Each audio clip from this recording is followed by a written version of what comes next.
자녀들을 키울 때 부모님들이 자녀들에게 이렇게 가르치는 경우 원칙이지 않겠습니까?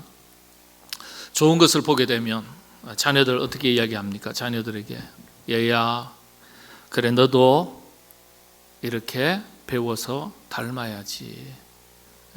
너도 닮아야지. 나쁜 것을 보면, 고약한 것을 보면 어떻게 부모님들이 자녀에게 말합니까? 그래 너는 절대 닮지 말거라. 그렇게 말합니다. 좋은 것은 닮아야 되고 좋지 않은 것은 반면교사로 삼아야 한다. 그렇게 가르칩니다. 초대교회 7교회가 이와 같습니다. 칭찬받았던 교회도 있고요, 책망만 받았던 교회도 있고, 또 칭찬과 함께 책망도 동시에 받았던 교회들도 있습니다.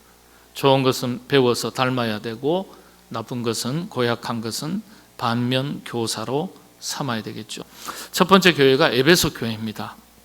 사도 바울이 설립한 교회고 사도 요한이 목회했던 곳입니다. 에베소 교회의 특징은요, 1세대들이 거의 사라지고 2세대들, 자녀들이 신앙생활을 하던 교회였습니다. 7교회 중에 이 에베소 교회가 가지는 특징입니다. 1세대들은 다 사라지고 2세대가 이 교회의 중심이 되어 있습니다. 초대교회에 참 이단들이 많았거든요. 그런데 이 에베소 교회는요, 하나님의 말씀을 바르게 받고 지키려고 참 애를 썼어요. 그래서 7교회 중에 상대적으로 어떤 의미에서는 공격을 많이 받았지만은 교리적으로 건강한 교회였어요. 그런데 이 말씀이 정말 하나님의 말씀이 맞는지, 하나님의 가르침, 주님의 가르침이 맞는지 항상 시시비비를 가리다 보니까 문제가 하나 생겼어요. 뭐죠? 옳고 그름에 대한 문제를 자꾸 따지기 시작하는 거예요. 참 신기한 건요, 옳고 그름의 문제를 따지다 보면 사람들이 불편해지기 시작하는 거예요. 거리를 두기 시작하고요. 옳고 그름을 자꾸 따지다 보면 다투게 돼요. 분쟁이 생겨요. 그래서 에베소 교회는요, 진리는 있었지만은 이게 자꾸 옳고 그름, 넌 옳아, 정이 틀려, 맞아, 아니야, 이러다 보니까 사랑이 메말라가는 교회가 된 거예요. 사랑이 메말라. 사랑은 모든 허다한 허물을 덮는다 그랬는데, 야, 그거 틀린 거야, 잘못된 거야. 이러면은 잘못된 것인 줄 알아도 잘못됐다 그러면 기분이 좋아요, 나빠요? 잘못된 건 줄 알아도 잘못됐다고 말하면 기분 나빠요.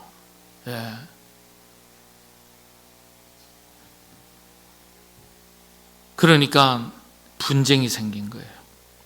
그런 단점이 있습니다. 그래서 에베소 교회를 하나님께서 칭찬하실 때는 교리를 잘 지키고 시련 중에서도 잘 견디고, 그리고 게으르지 않게 열심히 신앙생활했다, 이렇게 칭찬을 하셨어요. 그런데 단점이 하나 있습니다. 단점이 있어요. 처음 사랑을 버렸다는 거예요. 4절에 책망할 것이 있나니 너는 처음 사랑을 버렸다. 근데 게으르지 않으니까 부지런하죠. 여러분, 부지런한 것은 정말 칭찬받을 일이에요. 여러분 가만히 보면요, 교회도 그렇지 않습니까? 교회 안에서도 뭐든지 맡겨드리면 정말 열심인 사람이 있어요. 열심히 하는 분이 있어요. 그런데 뭐든지 맡겨도 안 하는 분이 계세요. 대충 하는 분이 있어요. 책망받을 일이 되겠죠. 여러분, 이왕이면 여러분들은 영적인 열심이 가득한 신앙생활을 하시게 되기를 바랍니다. 에베소 교회의 핵심을 한 가지로 말씀드리려고 그러면 처음 사랑을 버렸다, 이거예요. 처음 사랑을 회복하라 명령하신 거예요. 여러분, 사랑이 답입니다. 사랑이 없으니까 열정도 안 생기고 열심도 없는 거예요. 게을러지는 거예요. 그래서 영적인 게으름을 주의하셔야 됩니다. 사랑이 있으면 모든 수고가 부담스럽지 않아요. 사랑이 있으면 움직이기 싫어도 움직이게 됩니다. 손이 먼저 가게 됩니다. 먼저 움직이게 돼요. 영적인 게으름과 사랑은 같이 가는 거예요. 이게 연결이 되어 있어요. 두 번째가 서문학교회입니다. 서문학교회, 초대교회 7교회 중에서 가장 많이 감옥에 갔던 사람, 예수 믿는 것 때문에 순교자가 제일 많았던 교회가 서문학교회입니다. 서문학교회. 예, 순교자가 제일 많았어요. 잡혀가지고 감옥에 갇히는 성도들이 제일 많았어요. 초대교회 교회사, 고대 교회사라는 학문의 영역이 있어요. 그 자료들을 보면요, 그 기록이 남아 있어요. 그런데 잡혀가서 억울하고 속상하고 고통도 많은데 지질이 가난한 교회가 또 서문학교회네요. 근데 또 엎친 데 덮친 격으로 당시에 그리스도인들이 그리스도인인 것을 숨기고 그래도 일을 하잖아요. 근데 드러나요. 발각이 돼요. 그리스도인이라는 이유 때문에 일자리에서 쫓겨난 일이 다반사였던 교회가 서문학교회였습니다. 지지리도 가난한데, 찢어질 정도로 가난한데, 거기에다가 일하다가 그리스도인인 것이 발각이 돼가지고 일자리에서도 쫓겨납니다. 엎친 데 덮친 격이죠. 얼마나 가난에 허덕이겠어요. 그런데 이 서문학교회를 가리켜 성경이 주님께서 뭐라고 말씀하시냐 하면요, 실상은 부요한 자들이었다. 부요한 자들이었다. 실상은 네가 부요한 자니라. 부자라는 거예요. 부자. 그래서 물질적으로는 가난하지만 핍박 중에서도 충성하는 영적인 부자교회, 부자 그리스도인들이 서문학교회고 그리스도인들이었어요. 실상은 네가 부요한 자다. 책망거리가 없어요. 책망거리가.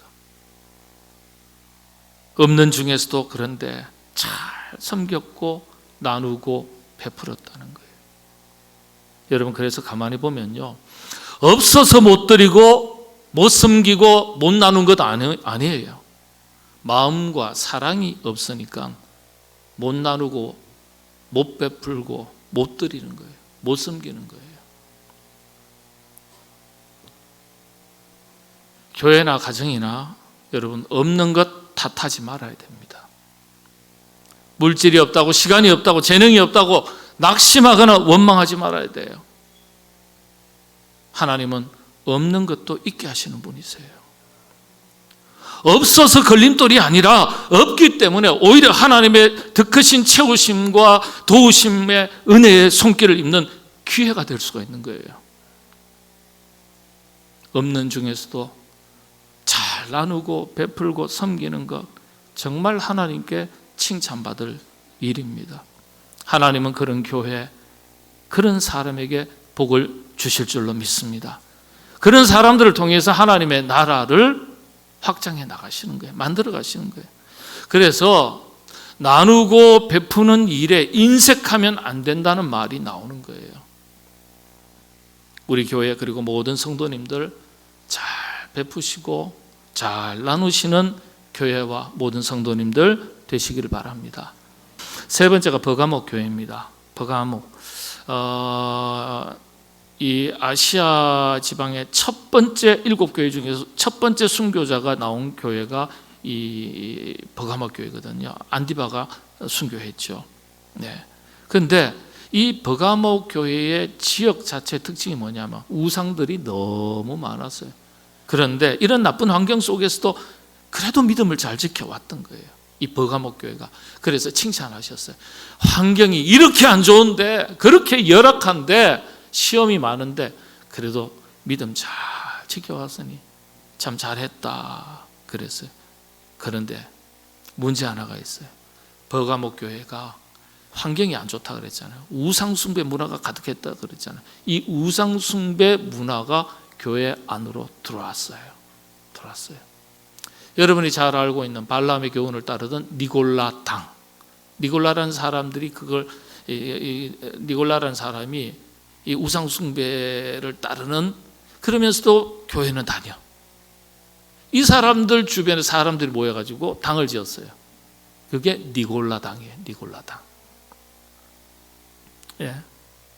또 이건 이제 니골라라는 것은 우상 숭배를 하는 사람, 그런 우상 숭배의 하나의 상징적인 사람이고 그런 모임인데, 이건요 종교적으로 편의주의, 혼합주의를 말합니다. 우리 기독교가 순수성을 잃어버리면 혼합 종교가 됩니다.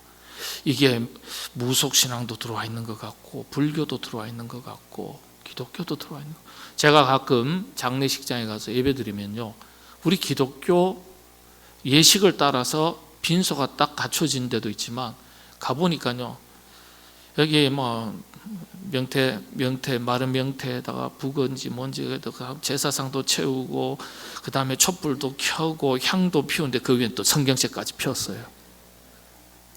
이게 혼합 종교를 말하는 거예요. 그런데 한두 번이 아니에요, 여러분. 한두 번이 아니에요.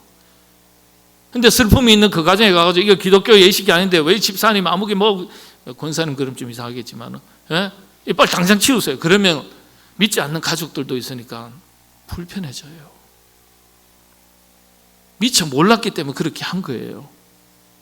그런데 갑자기 안 그래도 슬퍼 죽겠는데 목사님 와가지고 이게 기독교 예식이 아니라고 여기에 뭐 치우라고 당장, 참 말 안 할 수도 없고 할 수도 없고 힘들어요.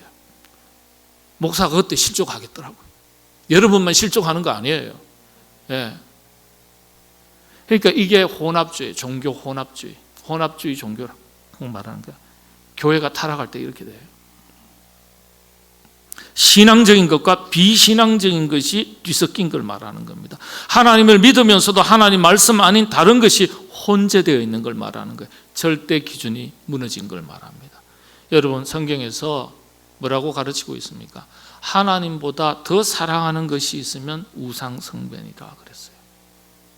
현대 그리스도인들에게 가장 큰 심각한 문제는 바로 우상 숭배의 문제입니다. 주님께서 뭐라고 말씀하셨어요? 종은 두 주인을 섬길 수 없다 그랬잖아요.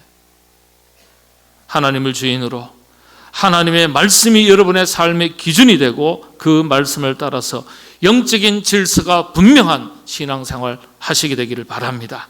이번에 피택되는 분들이 그런 삶을 살아가시게 되기를 바랍니다. 자, 네 번째, 두아디라 교회입니다. 두아디라 교회. 근데 이 교회에, 두아디라 교회가 문제가 하나 있어요. 뭐냐? 참 먼저 칭찬을 하셨어요. 처음보다 나중이 점점 더 좋아진다. 점점 더 좋아진다. 여러분, 사람도요, 신앙생활 1년 하다가 2년 하다가 5년 하다가 나중에 10년 되니까 점점 더 좋아지는 분이 계세요. 칭찬받을 일입니다. 그런데 처음이나 나중이나 한결같다? 아니요, 그건 좋은 거 아니에요. 더 좋아져야 되는 거예요. 더 좋아져야. 더 나빠지는 것은 두말할 필요가 없고요. 그러니까 두아디라 교회와 성도들이 이전보다, 처음보다 나중에 더 좋아졌다. 그런데도 문제가 있더라는 거예요. 책망거리가 있는데 윤리, 도덕적인 문제예요. 생활 윤리만 말하는 게 아니에요. 우린 윤리, 도덕적으로 이야기할 때는 항상 어떤 생활 윤리를 가지고 말하는데 그것도 포함되지만 영적인 윤리예요. 여러분, 윤리라는 게 뭘까요? 쉽게 설명을 드릴게요. 이 철학에서도 공부할 때 전공이 각각 다르거든요. 윤리학이 있어요. 저는 윤리학 전공한 사람은 아닙니다만 윤리라는 게 있어요. 그런데 윤리라는 단어를 쉽게 풀어드릴게요. 그게 뭘까요? 윤리는 당위성의 문제다, 이렇게 설명합니다. 당위성이라는 게 또 어렵죠? 뭐죠? 마땅히 그렇게 해야 하는 것, 이게 당위성이에요. 그래서 윤리는 뭐라고요? 마땅히 그렇게 해야 하는 것, 이게 윤리예요. 그러면 신앙의 윤리가 있는 거예요. 영적인 윤리. 그리스도인이라면 마땅히 그렇게 해야 돼요. 마땅히 그렇게 해야 되는 거예요. 우리 교단 총회에서 오늘 이제 우리 항전 제지 선거를 하는 거니까 말씀을 드립니다. 우리 추천된 분들도 다 그 기준을 정확하게 적용을 합니다. 왜냐하면 그거는 우리 교회법이 아니고요, 우리 자체 교회법이 아니고 우리 교단 총회 법이기 때문에 딱 적용을 하는 수밖에 없어요. 어기면은 법이요 그러면 틀린 겁니다. 할 수 없어요. 불법이 돼요. 마땅히 그렇게 해야 되는 거 뭐냐? 그리스도인으로서 당위성, 마땅히 지켜 행해야 될 의무에 대해서 두 가지로 헌법에 명시를 했습니다. 주일 성수, 성실한 주일 성수와 온전한 11조 딱 명문화되어 있습니다. 헌금 얘기 나오면 갑자기 긴장하고 갑자기 얼굴이 힘들어지시는 분들, 불편해지시는 분들 있을 수 있어요. 심지어는 교회를 떠나는 분도 있어요. 그래도 할 수 없습니다. 들으셔야 합니다. 하나님께서 우리에게 가르쳐 주셨기 때문에 불편해도 들으셔야 돼요. 예. 헌금에 대한 설교 1년에 꼭 한 차례 하려고 합니다. 교육적인 차원에서. 긴장하지는 마세요. 오늘은 아니에요. 이제 편안해지시죠? 마땅히 해야 될 일이 어디 이것만이겠습니까? 네. 간혹 보면은 이게 잘못 설명하고 잘못 가르치는 일들이 있어요. 교회의 2000년 역사에 주일 성수와 11조를 안 해도 괜찮다라고 가르친 역사가 없습니다. 한 번도 없습니다. 한 번도 없어요. 부담스러우니까, 교인들이 부담스러워하니까 바른 것을 가르쳐야 되는데 안 가르치는 거예요. 그리고 이것저것 이런저런 핑계를 대서 괜찮다, 안 해도 괜찮다고 이야기하는 겁니다. 전 세계 교회 2000년 동안 교회 역사에 이것 안 해도 괜찮다라고 가르친 적이 없습니다. 예. 좋은 것은 닮아야 되죠. 처음보다 나중에 더 좋아졌다고 했습니다. 우리 교회도 점점 더 좋아지는 교회, 점점 더 좋아지는 하나님의 사람, 일꾼들이 많아지는 교회가 될 수 있기를 바랍니다. 마땅히 해야 할 일은 할 줄 아는 일꾼, 무엇을 해도 처음보다 점점 더 잘하는, 좋아지는 우리 교회. 그리고 신앙생활만이 아니에요. 여러분의 생업의 현장도, 여러분의 가정도 처음보다는 나중에 점점 더 좋아지는 은혜가 임하시게 되기를 바랍니다. 예, 이번에 세워지는 분들 새기시기를 바랍니다. 점점 더 잘해야지. 자, 다섯 번째, 4대 교회입니다. 이 초대교회 7교회 중에서 제일 부작교회가 이 라오디게아 교회하고 4대 교회입니다. 근데 제가 개인적으로는 여러 가지 자료를 보면은 라오디게아 교회가 더 부자인 것 같아요. 그건 확실한 것 같아요. 예. 근데 4대 교회 칭찬이 없습니다. 책망만 있습니다. 어떤 책망이 있습니까? 네가 살았다고는 하지만은 실상은 죽었다. 죽은 자니라. 치명적인 거예요. 네가 그리스도인이라고 말하지만은 그리스도인 아니야. 네가 목사라고 말하지만은 목사 아니야. 그러면 치명적인 거예요. 살았다고는 말하지만 실상은 죽은 자니라. 교회에 대해서 하신 하나님의 경고와 책망의 말씀, 치명적이에요. 종교개혁자 켈빈은 복음의 능력을 상실한 교회와 그리스도인을 상징하는, 의미하는 말씀이다라고 해석을 했습니다. 복음의 능력을 상실한 교회와 그리스도인, 전도에 열정도 없고 선교에 열정도 없는 거예요. 예? 여러분, 우리 교회가 복음 전도와 그리고 선교에 성공하는 교회가 될 수 있기를 바랍니다. 네? 그 형편과 처지에 맞게 최선을 다하는 거예요. 이번에 피택되는 모든 분들, 복음의 사명을 위해 부름받은 일꾼인 줄 아시고 영혼을 살리는 일에, 복음 전도의 사명을 감당하는 일에 귀한 일꾼들 다 되시기를 바랍니다. 여섯 번째, 빌라델피아 교회. 서머나 교회와 함께 빌라델피아 교회가 제일 가난했어요. 제일 가난했어요. 이 빌라델피아 교회가 있었던 그 지역은요, 지진이 아주 많이 자주 일어났어요. 지진이. 근데 지진이 일어나면 어떡합니까? 사람이 제대로 살 수 없잖아요. 어떻게 해야 돼요? 빨리 이사 가야죠. 딴 데로 안전한 곳으로 가야 되잖아요. 그런데 갈 형편도 안 돼. 흔히 하는 말로 더 좋은 곳으로 가고 싶은데 전셋값도 모자라. 살려니까 사는 것도 안 돼. 가자니 여러 가지 직장 이런 학교 자녀들의 학교 문제 옮기고 싶어도 못 옮기는 거예요. 어쩔 수 없이 여기서 사는 거예요. 지진 때문에 피해도 많이 받았고요. 유대인들에게 탄압을 또 많이 받았어요. 숫자적으로 보니까 빌라델피아 교회가 제일 작았다 그렇게 얘기해요. 숫자가. 그러니까 가장 작고 힘도 없고 능력도 부족한 것 같고 그런데 칭찬만 받았어요. 왜요? 복음 전도를 위해서 가장 많이 베풀고 나누고 섬기고 드렸던 교회라는 거예요. 가진 것도 없고 배운 것도 없고 그런데 그럼에도 불구하고 부족한 것을 탓하지 않고 그 속에서 여러분 자신이 할 수 있는 최선을 다해서 섬겼다는 거예요. 여러분 신앙생활에는 열심이 있고 최선이 있어야 돼요. 하나님께서 우리에게 요구하실 때 최고를 요구하시는 게 아니에요. 많은 것을 요구하시는 게 아니에요. 하나님께서 우리에게 요구하시는 것은 최고가 아니라 최선을 요구하시는 거예요. 최선이 열정이고 성실입니다.